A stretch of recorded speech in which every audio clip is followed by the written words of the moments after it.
ETF index mutual funds నేర్చుకుని stock మార్కెట్లో రాణించాలనుకుంటున్నారా? వెంటనే ఈ నెంబర్కి కాల్ చేయండి. నమస్తే రమగారు. నమస్తే జయ.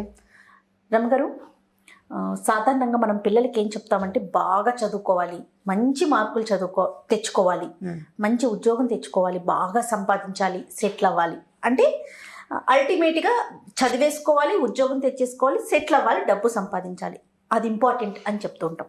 వాళ్ళకి చెప్పడమే కాదు, మనం కూడా అలాగే ఫీల్ అవుతాం. మంచి పొజిషన్లో ఉండాలి, బాగా సంపాదించాలి, అందరికన్నా హైయెస్ట్గా ఉండాలి, అట్లా ఫీల్ అవుతుంటాం కదా. అసలు జనరల్గా లోకంలో మనకి ఏది ఇంపార్టెంట్ అని అనుకోవాలంటారు? అంటే చదువా డబ్బా అని. అట్లా చదువు డబ్బుతో పాటు తెలివి. ఇప్పుడు చదవచ్చు, డబ్బులు సంపాదిస్తాడు, అది రెండు ఏమిటి? చదివితే ఉద్యోగం వస్తుంది, మన లెక్క అదే కదా. బాగా చదువుకుంటే ఉద్యోగం వస్తుంది. ఈ బాగా చదువుకుని ఉద్యోగం తెచ్చుకోవడానికి చదువు ఒకటే కాదు, తెలివి కావాలి, ప్రెజెన్స్ ఆఫ్ మైండ్ ఒకటి కావాలి కదా. ఇప్పుడు కమ్యూనికేషన్ స్కిల్ కావాలని కూడా మనం బాగా తెలుసుకుంటున్నాం. కమ్యూనికేషన్ లేకపోతే ఉద్యోగాలు రావు, అదో పెద్ద సమస్య. అవునండి, అది తప్పదు కదా. సో ఇప్పుడు చదువుని డబ్బుని, చదువు వల్ల డబ్బు వస్తుంది అనేది అల్టిమేట్గా నిజమే అయినప్పటికీ ఈ రెండింటిని కనెక్ట్ చేసేది తెలివి.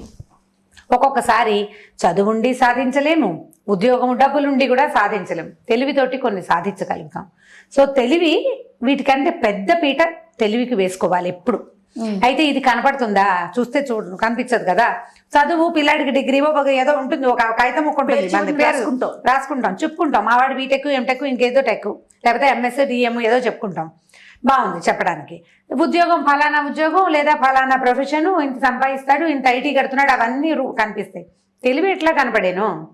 తెలివి వ్యవహారంలో కనపడుతుంది, కంటికి కనపడేది కాదు. మనం తెలుసుకోలేకపోతాం. అవతల వాడి తెలివి ఎంత మనకేం, నా తెలివి నీకు తెలీదు, నీ తెలివి నాకు తెలీదు. ఎప్పుడు తెలుస్తుంది? మనం మాట్లాడి మన ప్రజెంటేషన్ వల్ల, అంతే కదా. ఒకటి ప్రజెంటేషను, రెండు మనం ప్రపంచాన్ని ఏ విధంగా మన వైపు తిప్పుకుంటున్నాం అనేది మన తెలివి వల్లేనని మనం జనాలు తెలుసుకుంటారు. తెలివి కథలు బోలెడు నేను చెప్తాను జయ. మనం తెలివితోటే సాధించారు, తెలివితోటి సమయానుకూలంగా మాట్లాడి తమకు కావాల్సింది చేసుకున్నారు. అన్ని తెలివి గల వాళ్ళ కథలే. మనం కూడా మామూలు 50% ఏం చెప్పినా కూడా, ఎలాంటి కథ చెప్పినా అల్టిమేట్ గా పిల్లలకి తెలివితేటలు పెరిగే విధంగానే మాట్లాడుకోవాలి. మనం అదే చెప్పాలి, పిల్లడికి తెలివి పెంపొందించే మార్గంలోకే తీసుకెళ్ళాలి. ఈ వివేకం అమ్మబడు లాంటి కథలు కూడా అలాంటి కథలే. నేను ఎవరో ఒక ఆవిడ అడిగారు, ఆ కథ కనపట్టలేదు అని. వివేకం అమ్మబడును అనే ఉంది దాని క్యాప్షన్, నాకు గుర్తుంది, తమ్నెయిల్ అదే ఉంది. ఆ పేరుతో వెతికితే దొరుకుతుందేమో మరి. అయితే ఈ తెలివితేటల మీద మనం చెప్పిన పదుల సంఖ్యలో కథల్లో ఇంకో కొత్త కథ చెప్తాం తప్పకుండా. ఒక ఊళ్ళోనట ముగ్గురు ఫ్రెండ్స్ ఉన్నారు. ఈ ముగ్గురు ఫ్రెండ్స్లో ఒకడికి చాలా ఆస్తి ఉంది, ఒక జమీందార్ గారు అబ్బాయి, అతను పెద్దవాడు. ఒకడు రెండో వాడు విద్వాంసుడు, చాలా చదువుకున్నాడు. అతనికి మామూలు చదువులు కాకుండా ఆ రోజుల్లో, పాతకాలం రోజుల్లో ఇంద్రజాలము, మహేంద్రజాలము అలాంటి విద్యలు ఉండేవి. అంటే ఇంద్రజాలం అంటే మ్యాజిక్ లాంటివి, అవి కూడా అతనికి వచ్చు రెండో వాడు. మూడో వాడికి పెద్ద డబ్బులు లేవు, వాడు పెద్ద చదువుకోను లేదు. కానీ వీళ్ళిద్దరికీ బాల్య స్నేహితుడు. వాడు మహా తెలివైన వాడు, సమయస్ఫూర్తి ఉంది వాడికి, యుక్తిపరుడు. ఏ ప్రాబ్లం వచ్చినా ఒక ప్లాన్ చేసి తప్పించుకోవటం, లేదా ప్లాన్ చేసి ముందుకెళ్ళటం, ప్లాన్ చేసి సమయానుకూలంగా పరిస్థితిని తనకు అనుకూలంగా తిప్పుకోవటం వాడికి తెలుసు. ఈ డబ్బులున్న ఆయన, ఈ చదువుకున్న ఆయన ఇద్దరు కూడా కొన్ని సందర్భాల్లో ఇతని మీద డిపెండ్ అవుతూనే ఉండేవాళ్ళు. కాకపోతే ఎంత యుక్తిపరుడైనా సమయాన్ని బట్టి వాడికి డబ్బులు అవసరం అవుతాయి. వాడికి ఏ చదువుకున్న వాడి సంతకమో అవసరపడుతుంది. ఇవి రెండు అవసరాలు కదా. అయితే ఏమైందంటే వీళ్ళు ఇద్దరు ముగ్గురు యుక్త వయసులో ఉన్న వాళ్ళే, 20-25 ఏళ్ల వయసు ఉంది. అయితే నేను ఎక్కువ అంటే నేను ఎక్కువ అని వాదించుకుంటూ ఉండేవాళ్ళు. డబ్బులు ఉండాలి రా దేనికైనా. అంటే ఇప్పుడు ఒక ప్రాబ్లం వచ్చింది, డబ్బులతో సాల్వ్ అయింది అనుకో, ధనవంతుడు ఏమంటాడు? డబ్బు ఉండాలిరా, మనిషి అన్నవాడు డబ్బు సంపాదించాలంటాడు. చదువుకున్న వాడు ఏమంటాడు? చదువు ఉండాలిరా, చదువు వల్లే ఏదైనా సాధ్యపడుతుంది అంటాడు. ఇవి రెండూ కాదు, తెలివి ఉండాలి, ఈ రెండు ఉంటే సరిపోదంటాడు మూడోవాడు. అయితే ఏమైందట, ఆ దేశపు రాజకుమార్తె వివాహానికి వయసు వచ్చింది, యుక్త వయసు వచ్చింది, కానీ అమ్మాయికి పెళ్లి కాలే. ఆవిడ మగవాళ్ళని ఎవరిని నేను పెళ్లి చేసుకోను, అసలు మగవాడు నా దగ్గరికి రావడానికి వీల్లేదు, పురుష ద్వేషిని అని పేరు తెచ్చుకుంది. అమ్మాయికి మగవాళ్ళు ఇష్టం లేదు. ఓకే, అలాగని ఆడవాళ్ళు ఇష్టమా లాంటి పిచ్చి ప్రశ్నలు మాత్రం వేయకండి. ఈ రోజుల నాటి కథ కాదు, పాత కథ. అప్పటికి మనుషులుగానే ఉన్నారు, విపరీత పోకళ్ళు ఆనాడు లేవు పాపం. అయితే ఈ రాజుగారు అమ్మాయి పురుష ద్వేషి, ఎవరిని పెళ్లి చేసుకోదు. పెళ్లి చేసుకొని అంటుంది. సరే ఏమన్నారంటే రాజుగారు ఒక ప్రచారం చేశారు, ఎవరైనా మా అమ్మాయిని ఒప్పించి పెళ్లి చేసుకుంటే వాడికి అర్ధరాజ్యం ఇస్తాను అని. సరే వీళ్ళేమనుకున్నారు, మనం ముగ్గురం ప్రయత్నం చేద్దాం. ధనవంతుడేమో ఆయన దగ్గర వింత వింత వస్తువులు ఎక్కడెక్కడి నుంచో తెప్పించిన వస్తువులు ఉన్నాయట. అవన్నీ యువరానికి చూపించి ఆవిడని వశం చేసుకోవాలనుకున్నాడు, ఇంప్రెస్ చేద్దాం అనుకున్నాడు. రెండో ఆయన తన చదువు, తన శాస్త్ర పరిజ్ఞానం, తన తాలూకు మ్యాజిక్లు, ఇంద్రజాలం అవి వచ్చు కదా, వాటితో చేద్దాం అనుకున్నాడు. సరే వీళ్ళు ముగ్గురు పోయారు రాజుగారి దగ్గరికి. వెళ్ళి ముందు ఈయన ఏం చేశాడంటే డబ్బులు ఉన్నాయన తన దగ్గర ఉన్న వస్తువులని వాళ్ళ ఆ రాజకుమార్తె తాలూకు దాసీలకి చూపించాడు. మామూలుగా ఏమవుతుంది, రాజకుమార్తె అంటే పెద్ద అమ్మా నాన్నతో కలిసే ఉండరు, వాళ్ళు విడిగా ఉంటారు. వాళ్ళకి దాసీలు, పనివాళ్ళు, చేలికత్తెలు ఉంటారు. వాళ్ళు ఏదో అన్నీ చూసి ఫలానా ఆయన దగ్గర భలే వస్తువులు ఉన్నాయండి, వాళ్ళ ఇంట్లో ఎంత బాగున్నాయో, ఇలాంటి పువ్వు ఉంది, గాజుతోటి బొమ్మలు ఉన్నాయి వాళ్ళ దగ్గర అని చెప్పారు. చెప్పేసరికల్లా ఆవిడ ఏమడిగిందంటే, ఈ వస్తువులు ఎవరి దగ్గర ఉన్నాయని మీరు చెప్తున్నారు, ఆయన స్త్రీయా పురుషుడా అని అడిగింది. పురుషుడేనండి అన్నట్టు. పురుషుడి పేరు నా దగ్గర ఎత్తద్దు, నాకు పురుషులతో పని లేదని చెప్పింది ఆవిడ. నాకు పని లేదు, నేను వాడితో నేను మాట్లాడను, వాడిని నేను చూడను, వాడి దగ్గర ఉన్న వస్తువులు గంగలగలని నాకు అక్కర్లేదు, తీసుకుపోవద్దని. చూడ్డానికైనా వస్తే వశం చేసుకుందాం అనుకున్నాడు. ఏమి చూడడానికి కూడా ఆవిడ రానంది. సరే కొద్ది రోజులు ఏ డబ్బులు ఉన్నాయని మన సంగతి లాభం లేదులే, రాజకుమార్తె ఇంకో జమీందారు అమ్మాయిని చేసుకుందామని ఆయన ఊరుకున్నాడు. ఈ చదువుకున్న ఆయన ఈ రాజకుమార్తె భవనానికి దగ్గరలో ఒక పెద్ద మాయామహల్ లాంటిది ఒక బిల్డింగ్ ఒకటి అద్దెకి తీసుకుని అక్కడ రకరకాల విచిత్రమైన అంటే సైన్స్ ప్రాజెక్టులు అవి ఇవి పెట్టి అక్కడి నుంచి ఒక చిన్న పొన్న ఏమంటారు బట్టి మ్యాజిక్లు అవి చేస్తూ చుట్టుపక్కల జనాలందరినీ అట్రాక్ట్ చేశాడు. సరే ఇవి చూసి వచ్చిన దాసీలు మళ్ళీ రాజకుమార్తెకి చెప్పారు, ఆయన ఎవరో వాళ్ళు అక్కడ చాలా మ్యాజిక్లు జరుగుతున్నాయి, అమ్మగారు వెళ్ళి చూసొద్దాం, చాలా బాగుందిట, అసలు ఇలా ఒక గోలీ వేసి కొడితే పెద్ద బండరాయి కదిలిపోయిందండి వాళ్ళ ఇంట్లో, సైన్స్ చేస్తాం కదా ఫిజిక్స్లో అని చెప్పారు. చెప్పేసరికల్లా ఈ మాయలన్నీ చేసేవాడు పురుషుడా స్త్రీయా అని అడిగింది ఆవిడ. పురుషుడు అనగానే పురుషుడైతే నేను చూడను, నాకు వద్దు, మీరు చూడండి ఎంజాయ్ చేయండి, నేను చూడను, నాకు అక్కర్లేదు. ఓహో ఇదేదో లాభం లేదనుకున్నారు. రెండో ఆయన విద్వాంసుడు కూడా మన వల్ల కదలే అని సర్దుకున్నాడు. అయితే ఈ మూడో వాడు తెలివైన వాడు ఉన్నాడు కదా, ఈయన ఏం చేశాడంటే సరే ఈవిడి సంగతి అర్థమైంది. ఈ రాణి గారికి రోజు ఈ యువరాణికి పువ్వుల దండలు పట్టుకెళ్ళేవాళ్ళట బయట నుంచి. ఆవిడకి మంచి పువ్వులు అవి ఇష్టం, రోజు ఫ్లవర్ అరేంజ్మెంట్ మార్చేవారు అంతఃపురంలో. సరే ఈ పువ్వులు ఏ తోట నుంచి వెళ్తాయో ఆ తోటలో ఉన్న ఒక మామతోటి ఫ్రెండ్షిప్ చేశాడు కుర్రాడు. ఫ్రెండ్షిప్ చేసి ఏం చేశాడంటే అతను ఈ పువ్వులు రకరకాల వేరు వేరు రంగులు, మామూలుగా పాత రోజులు ఏం చేసేవాళ్ళు పసుపు, ఆకుపచ్చ, ఎరుపు అట్లా పువ్వుల దండలు కట్టేవాళ్ళు. డిఫరెంట్గా ఉండే పువ్వుల దండలు సాధారణంగా చేసేవాళ్ళు కాదు. కొన్ని పువ్వులు వాసనకే కానీ అంటే పూజకే కానీ దీనికి పనికిరావు, కొన్నేమో పూజకు పనికిరాని పువ్వులు ఉన్నాయి కదా, మన ముళ్ళగోరింటలో అవి వాడడం, డిసెంబర్ పూలు దేవుడికి పెట్టరు, అట్లాంటి పువ్వులతోటి అతను 3-4 రంగులతోటి విచిత్రంగా దండలు కట్టి ఇచ్చేవాడు ఆ మామకి, రాణిగారికి ఇవ్వమని, యువరానికి ఇవ్వమని. ఒక వారం 10 రోజులు ఆ దండలు పట్టుకెళ్ళింది. ఈ దండ కొత్తగా ఉందని వేరే కలర్స్ కాంబినేషన్స్ కనపడేసరికల్లా అమ్మాయికి నచ్చింది, కొత్తగా ఉంది కదా, రెగ్యులర్ గా చూసే పువ్వుల అరేంజ్మెంట్ కంటే కొత్తది ఒక బ్లూ ఒక పర్పుల్లో చేరితే మనకు కూడా ఉత్సాహంగా ఉంటుంది. సరే ఆ అమ్మాయికి ఆవిడ కొంచెం ఉత్సాహం వచ్చాక వీడు ఏమన్నాడంటే, ఈసారి యువరాణి దండలు ఎవరు కట్టారని కనుక అడిగితే ఊరు నుంచి మీ అక్కయ్య కూతురు వచ్చిందని ఆ అమ్మాయి కట్టిందని చెప్పమని ఆ అవ్వకు చెప్పాడు.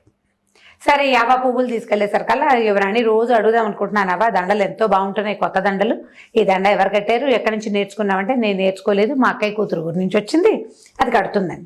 మీ అక్కయ్య కూతురు తీసుకురావా, నాకు ఎంతో నచ్చింది, నువ్వు రోజు ఇంత చెండు తెచ్చిస్తున్నావు, ఆ అమ్మాయిని ఇక్కడే పెట్టుకుంటే నేను అన్ని పువ్వులతోటే అలంకారం చేయించుకుంటాను, నాకు ఎంతో నచ్చిందని అడిగింది.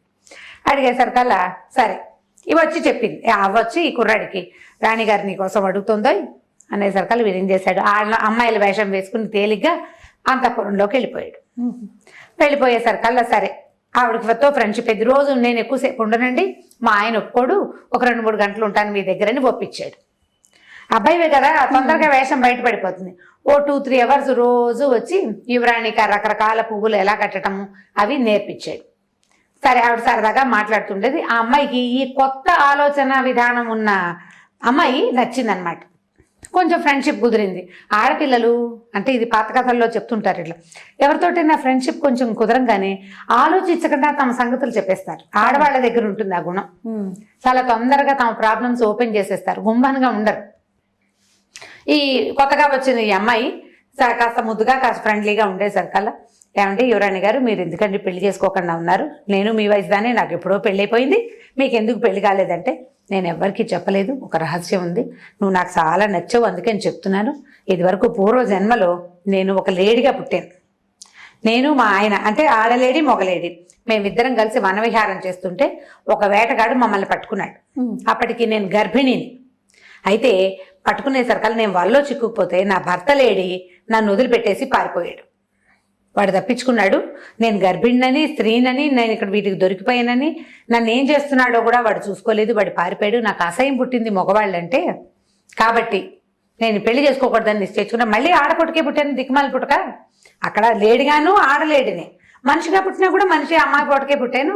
మగవాడిని అయితే బాగుండేది, నేను పుట్టలేదు, ఆ స్త్రీగా పుట్టాను కాబట్టి ఇక మగవాళ్ళతో పెట్టుకోకూడదు, వాళ్ళు ఇలా మోసం చేస్తారు. నేను కింద జన్మలో మగలేడి నన్ను మోసం చేసిందని చెప్పింది.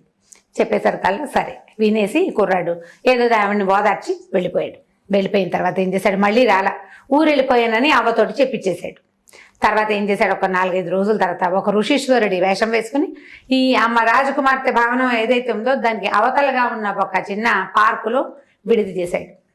స్త్రీద్వేషి స్వామివారు అని రాయించాడు బోర్డు. ఆడవాళ్ళని చూడను, కేవలం మగవాళ్ళనే చూస్తాను అని అనేసరికల్లా ఇదేదో వింతగా ఉంది కదా. దాంతో మగవాళ్ళంతా క్యూ కట్టారు. వచ్చిన వాళ్ళందరికీ విభూతి ఇస్తాడు, కుంకం ఇస్తాడు, ఇంకేవిడో అగరత్తులు ఇస్తాడు, గాల్లోంచి తీసి అందరినీ ఆశీర్వదిస్తున్నాడు. సరే రోజులు గడిచే కొందికి ఈ స్త్రీలని ఈయన ఎందుకు చూడడు అని జనాలకు బాగా ఉత్సుకతగా ఉండేది. ఎవరైనా కనుక్కోవాలి ఆ సంగతి. చూస్తే యోగీశ్వరుడు ముసలాయన కాదు, యంగ్గానే ఉన్నాడు. ఇప్పుడు యంగ్ యోగీశ్వరుడు ఏం చేయొచ్చు, ఏదో తపస్సు చేసుకోవచ్చు. స్త్రీ ద్వేషిని అని ఎందుకు పెట్టాడు బోర్డు, ఆసక్తిగా ఉంటుంది. సరే అక్కడి నుంచి ఏమైంది, రాజుగారు కూడా అంటే ఈ యువరాణి గారి తండ్రి కూడా వెళ్ళాడు ఆశీర్వచనం తీసుకోవడానికి.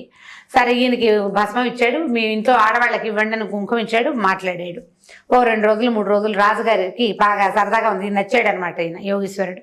అక్కడికి వెళ్తే ఏదో ప్రశాంతంగా ఉంది, ఏమీ లేదు. యోగీశ్వరులు వాళ్ళు ఉండే చోట ఏమవుతుంది, ఆటోమేటిక్గా వాళ్ళు ఏం చెప్తారో వినటం కోసం ప్రశాంతంగా ఉంచుతారు వాతావరణాన్ని. అక్కడికి వెళ్ళాక కబుర్లు చెప్పుకోవు, ఆయన ఏమైనా మంచి మాట చెప్తాడేమో విందాం అనుకుంటారు. ఒక కామ్నెస్ వస్తుంది వెదర్లోకి, వాతావరణంలోకి రాగానే మనకి ఉత్సాహం, అంటే అక్కడ చాలా బాగుంది, పీస్ఫుల్గా ఉందని తోస్తుంది అనుకుంటాం, నమ్ముతాం కదా. అట్లా అట్మాస్ఫియర్ ని బట్టి మన నమ్మకాలు ఉంటాయి. సరే రాజుగారు బాగా 3-4 రోజులు వరుసగా వెళ్ళాక ఏం చేశాడు, ఒకరోజు వాళ్ళ అమ్మాయిని చెప్పాడు, ఇట్లా నువ్వు పురుష ద్వేషం అయితే ఇది స్త్రీ ద్వేషం. మా స్వామివారు ఎంత యంగ్గా ఎంత బాగున్నాడో, ఒకసారి నువ్వు చూడు, ఆయన చూసి దండం పెట్టుకో, కాకపోతే నువ్వు లోపల రావద్దు, ఆయన ద్వేషి కదా, బయట నుంచి చూద్దుగానే కూతుర్ని వెంబడి పెట్టుకొచ్చాడు. సరే అమ్మాయి ఏం చేసింది, కిటికీ పక్కన నిలబడి దండం పెట్టుకోవడం కోసం నుంచుంది. తీరా ఈ రాజుగారు ఏం చేశాడు, స్వామివారి దగ్గర కూర్చుని, అయ్యా మీరు స్త్రీ ద్వేషం అన్నారు, ఎందుకండి ఇంత చిన్న వయసులో మీకు స్త్రీ ద్వేషం వచ్చింది ఏమిటి అని అడిగాడు. నేను ఎవరికి చెప్పలేదండి, మీకే చెప్తున్నాను. కింద జన్మలో నేను ఒక మొగలేడిని, నా భార్య గర్భిణి అయిందని దాన్ని నిదానంగా తీసుకెళ్ళి అటు ఇటు తిప్పుతున్నాను. ఒకరోజు సాయంత్రం ఒక వేటగాడు వలపన్నాడు, నా భార్య నన్ను వదిలిపెట్టి వెళ్ళిపోయిందండి. ఆడది వెళ్ళిపోయింది, అయ్యో నేను ఆడదాన్ని కడుపుతూ ఉన్నాను, నా భర్తను వదిలేసేస్తే వెళ్ళిపోతే ఎట్లా అని ఆలోచించలేదు, నేను వేటగాడికి దొరికిపోయాను, నన్ను అక్కడ వదిలిపెట్టి నా భార్య పారిపోయిందండి.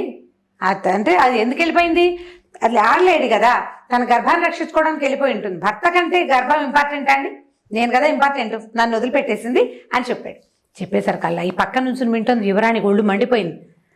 అదేమిటి, వీడు నా భర్త అయితే నేను కదా, నన్ను కదా వేటగాడు పట్టుకుని చంపేసింది. గబగబా లోపలికి వచ్చేసింది. వచ్చి, ఏమయ్యా ఇంత అబద్ధం ఆడతావా నువ్వు, నేను దొరికిపోయాను, నన్ను వేటగాడు కొట్టి చంపేశాడు, అది చచ్చిపోయే నేను ఇక్కడ పుట్టాను, నిన్ను పట్టుకున్నాడని నన్ను వదిలేశాడని చెప్తావేమిటి నువ్వు దొంగ మాటలు అంది. అని అనేసరికల్లా అతను కాదు అవతల ఇంకో గుచ్చుకున్నాడు, నేను దొరికిపోయాను, నీకేం తెలుసు నేను ఎంత కష్టపడ్డాను అన్నాడు. అని ఇద్దరు ఒక 2 నిమిషాలు బాధించుకున్నాక అమ్మాయికి ఏమనిపించింది, వదిలేసి వెళ్ళిపోయాడని తిట్టుకుంటున్నాను కానీ వీడు కిందటి జన్మలో కూడా నా మొగుడే, ఇంత దూరం ఇక్కడికి వచ్చాడంటే నా కోసమే వచ్చి ఉంటాడు అని అనుకుని కొంచెం రియలైజ్ అయిందనమాట. కాస్త ఆలోచించుకుని, సరేలే అప్పుడు వదిలేసి వెళ్ళావు, నేను వదిలేసి వెళ్ళలేదంటాడు వాడు, నేను వదిలేసి వెళ్ళలా, నన్ను కూడా పట్టుకున్నాడు వాడు, నేను దొరికిపోయాను వాడికి అని చెప్తున్నాడు, ప్రగాఢంగా నమ్మిస్తున్నాడు అనమాట.